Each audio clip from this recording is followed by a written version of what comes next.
Mga ka-Here Story PH, kilalanin niyo si Linzin. Simpleng binata, simpleng puso. At ngayong araw, todo excited siya kasi anniversary nila ng jowa niya. Oo, 1 taon pa lang, pero para sa kanya parang forever na. Sabi pa niya, Liu Cheng, sobrang mahal kita. Kahit saan mo gusto, dadalhin kita para sa special day natin. Pero ayun na nga, biglang bumuga ng malamig na hangin si ate. Seryoso ang mukha, tapos isang linya lang ang binitawan. Linzin, let's break up. Boom! Parang binuhusan ng yelo si kuya. 1 taon pagmamahalan. Tapos na agad. Ganon lang. At ayun, sa isang iglap, natapos ang 1 taon relationship nila. Siyempre, matapos siyang i-dump ni Liu Cheng, habol pa si Linzin. Liu Cheng, wag mo kong iwan, halos luhaan na si kuya, parang teleserye ang peg. Pero teka lang, vroom. Biglang dumating ang isang mamahaling sports car. Ang ingay ng makina, halos liparin si Linzin sa gulat.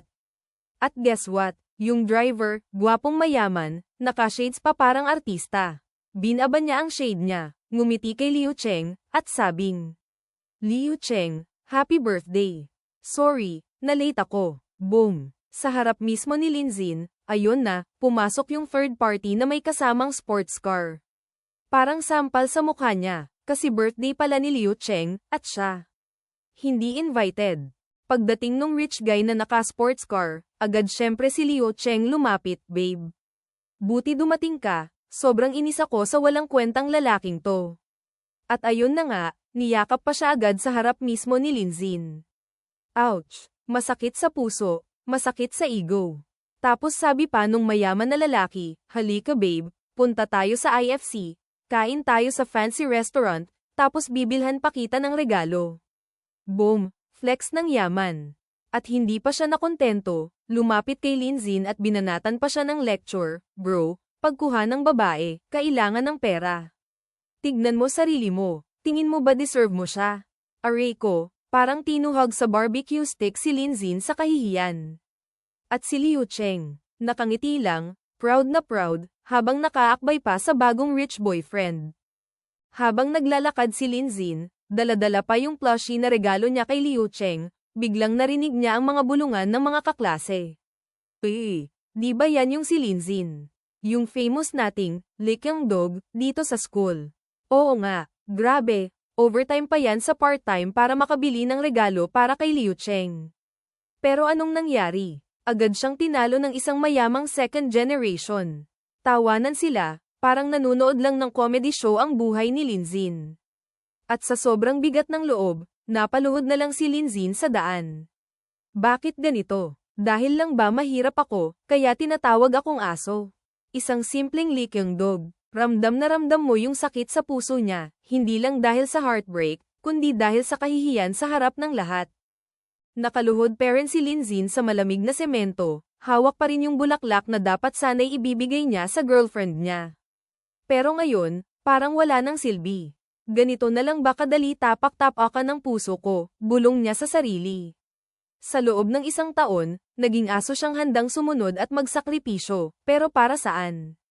Wala, iniwan din siya. Kumuyam ang kamao niya, at kitang-kita ang galit sa mga mata. Mula ngayon, hinding-hindi na akong iibig ulit. Isang sumpa ang binitawan ni Linzin, punong-puno ng sakit at galit, habang tuluyan nang nagbabago ang pananaw niya sa pag-ibig. Habang umiiyak at galit na galit si Linzin, biglang ding. Parang may computer system na bumagsak mula sa langit. Shenhou counterattack system is starting now. System binding completed. Nagulat si Linzin, hindi niya alam kung guni-guni ba ito o totoo. Sa harap niya, lumabas ang parang game interface na may stats. Name, Linzin. Age, 22. Wealth, 1 trillion yuan coins. Strength, dexterity, intelligence, lahat level 1 pa lang. At napasigaw na lang si Linzin, counterattack gold. Trillion. System. Hindi na siya makapaniwala, mula sa pagiging simp at tinawag na aso, ngayon, may hawak siyang kapangyarihang kayang bumaliktad sa lahat. Biglang lumabas sa kamay ni Linzin ang isang mahiwagang card, parang black card ng mga milyonaryo, pero mas malupit. At narinig niya ang boses ng system, sa card na ito, may laman na trilyon-trilyong yaman. Pwede mong gastusin kahit saan, pero tandaan, 1% ng gagastusin mo ay magiging permanenteng personal wealth mo. Napatulala si Linzin. Trilyon. Pwede ko ba talagang gastusin to? Sumagot ang system, tama.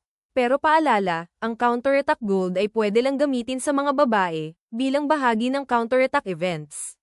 Yung ibang personal na gastos, kailangan manggaling sa sarili mong yaman. Napatitig sa card si Linzin. Grabe, personal wealth ko 138 lang. Ibig sabihin, kailangan kong gumastos ng counterattack gold para mas bumilis ang pagyaman ko. At doon nagsimula ang kakaibang misyon niya, isang simp na biglang naging trillionaire tycoon system user. Matapos tanggapin ang mahiwagang card, biglang nagbago ang aura ni Linzin. Kanina, isang simpleng leaking dog lang siya na iniwan ng girlfriend. Pero ngayon, may dala na siyang sandata para bumawi. Nakangiti siya ng matalim, hawak ang card, at malakas na nagsalita, counterattack. Begins. Ito na ang simula ng kanyang pagbabalik. Mula sa isang simpleng lalaking niloko at iniwan, magiging isang trillionaire tycoon na hindi basta-basta kayang tapakan ng kahit sino. Lumipas ang ilang oras, at nagtungo si Linzin sa Yida Commercial District. Dala ang kanyang mahiwagang card, may isang bagay siyang gustong subukan. Habang naglalakad, napansin niya ang mahabang pila ng mga tao, lahat naghihintay para sa sikat na milk tea. Napaisip siya, parang dito ko pwedeng i-test ang system na ito. At sa gitna ng kanyang pag-iisip, may isang babae ang biglang tumambad sa paningin niya, isang presensya na agad umagaw ng kanyang atensyon. Hindi makapaniwala si Linzin sa nakita niya. Siya ba yun? Si Luo Yaxi, ang roommate ni Liu Cheng. Sa isang iglap, biglang nag-alerto ang kanyang system, ding. Detected high-level woman. Starting counterattack mission. Lumabas ang impormasyon tungkol kay Luo Yaxi, edad, 21 taong gulang. Tangkad, 167 centimeters. Timbang, 46 na kilo. At higit sa lahat, may bagong misyon si Linzin, kapag nakuha niya ang higit sa 70% ng pabor ni Luo Yaxi, magiging kayamanan din niya ang 10% ng counterattack gold. At kapag umabot pa sa 100% ang pabor ng babae, magbabago hindi lang ang status, kundi pati ang relasyon nilang dalawa. Nalapitan na ni Linzin si Luo Yaxi. Luo Yaxi, may oras ka ba sandali? Tanong niya.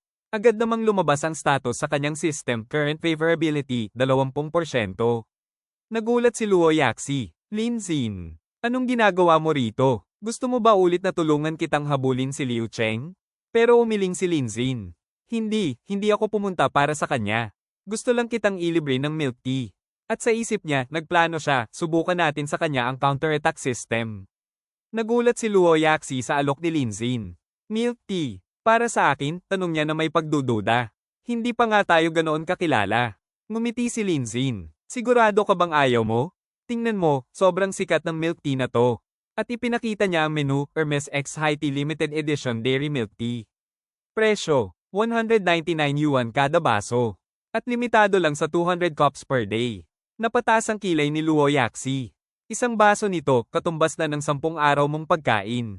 Kaya mo bang bayaran to? Habang nasa pila ang mga tao para sa sikat na milk tea, may nagreklamo kay Linzin. Hoy, kung bibili ka rin, pumila ka tulad namin. Pero ngumiti lang siya. Pasensya na, pero saglit lang, huwag kayong mainip. Lumapit siya sa cashier. Miss, ilang baso pa ng milk tea ang available ngayon? Sumagot ang cashier, mga 180 cups pa. Ngumisi si Linzin. Maganda. Sapat yan. Ngumiti si Linzin at walang alinlangan na nagsabi, ate, bibilhin ko lahat ng natitirang 180 cups ng milk tea. Nagulat ang lahat. Ano? 180 cups? Aabot yan ng 10,000. Linzin, sigurado ka ba? Pero hindi siya natinag. Huwag kayong mag-alala, isipin nyo na lang, libre ito galing kay Luo Yaxi para sa lahat. Sabay abot niya ng card sa cashier. Ate, i-swipe mo na. Tumunog ang makina ng cashier, babe. Ang transaksyon na nagkakahalaga ng 39,800 ay matagumpay na. Ngumiti si Linzin, puno ng kumpiyansa. Pakibilis ang ipak lahat ng milk tea, huwag nating hintayin ng matagal ang lahat. Agad namang umayon ng cashier. Oo po. Opo. Nagulat ang mga tao sa paligid. Isang estudyante lang si Linzin, pero sa isang iglap, parang milyonaryo ang dating. Napamangha ang lahat sa ginawa ni Linzin. Grabe, binili niya talaga lahat ng milk tea. Astig, ang tapang ng lalaking to. Kaya alternasyon ang gwapo niya. Ang iba'y nagtataka. Mayaman na nga, naghahanap pa ba ng kaibigan? O baka naman in love siya kay Luo Yaxi? Samantala, si Luo Yaxi ay biglang natigilan. Sa loob-loob niya, ano to? Bakit parang may kakaibang dating siya? Unti-unti tumaas ng dagdag 1% ang kanyang favorability kay Linzin. Lumapit si Linzin kay Luo Yaxi. Luo Yaxi, pwede mo ba akong pagbigyan ng isang pabor? Nagulat si Luo Yaxi. Anong pabor? Tanong niya. Ngumiti si Linzin at nagsalita ng hindi inaasahan, gumastos ka ng pera, kasama ko. Biglang natulala si Luo Yaxi sa kakaibang request niya. Sa isang mamahaling butik, napatingin ang babae sa isang mamahaling bag na nagkakahalaga ng halos 18,890 yuan. Babe, gusto ko rin sanang bilhan ka ng bag na to, sabi ng lalaki. Pero sinabi na ng mama ko na sobra na raw akong gumagastos at marami na akong nabili ngayong araw. Ngumiti siya at idinagdag, Tara, mag-dinner muna tayo ngayon at saka na natin pag-usapan ang iba. Napabuntong hininga ang babae. Oh. Habang hawak-hawak ang mamahaling bag, pinaalalahanan ng lalaki ang kanyang girlfriend, Babe, kung gusto mong magustuhan ka ng magiging biyenan mo, kailangan ay mag-behave ka ng maayos, naiintindihan mo.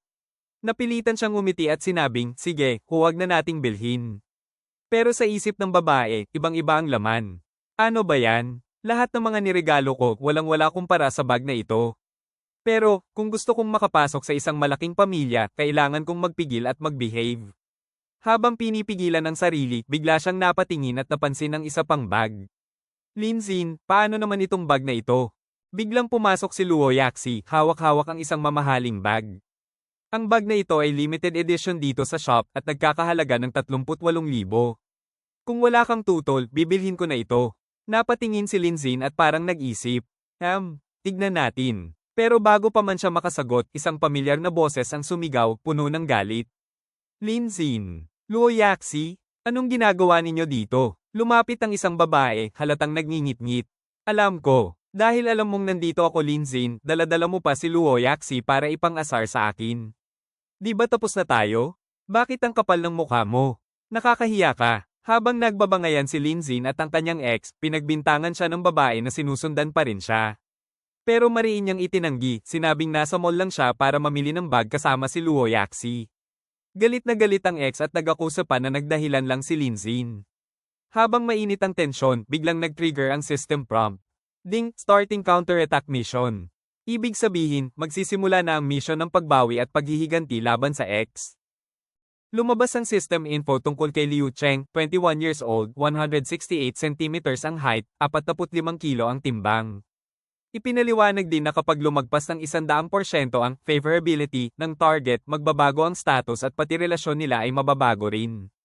At higit pa, may porsyento ring magiging personal na kayamanan ng host. Samantala, galit na sinabi ni Luo Yaxi kay Liu Cheng na wala na siyang pakialam sa personal niyang buhay dahil matagal na silang hiwalay. Ngunit mayabang nang umiti si Liu Cheng at sinagot siya ng malamig, wag mo kong kontrolin. Akala mo ba hanggang ngayon, ako pa rin yung dati mong kilala? Parang nagbabanta na kaya niyang ipakita na nagbago na siya at hindi na siya basta-basta mauuto. Pinagtatawanan ng lalaki si Luo Yaxi at sinabing nakakatuwa raw na mula sa pagiging pulubi na walang-wala, bigla na lang daw itong naging parang mayamang anak ng isang prominenteng pamilya. Lumabas din sa system na -25% ang kasalukuyang favorability. Mayabang na hamon pa ng lalaki, kung talagang may pera ka, bilhin mo to. Ngunit imbes na patulan agad, ngumiti lang si Luo Yaxi nang may kumpiyansa at sinabing, pag-iisipan ko. Doon na nagalit ang lalaki at minura siya, wala ka namang pambili. Kung wala kang pera, umalis ka na lang at huwag kang magyabang. Dito makikita na sinusubukan nilang ipahiya si Luo Yaxi sa harap ng lahat pero mukhang may tinatago siyang plano. Salamat sa suporta. Kung nagustuhan mo ang kwento, huwag kalimutang i-like, i-follow, at i-share. Kita-kits sa next episode.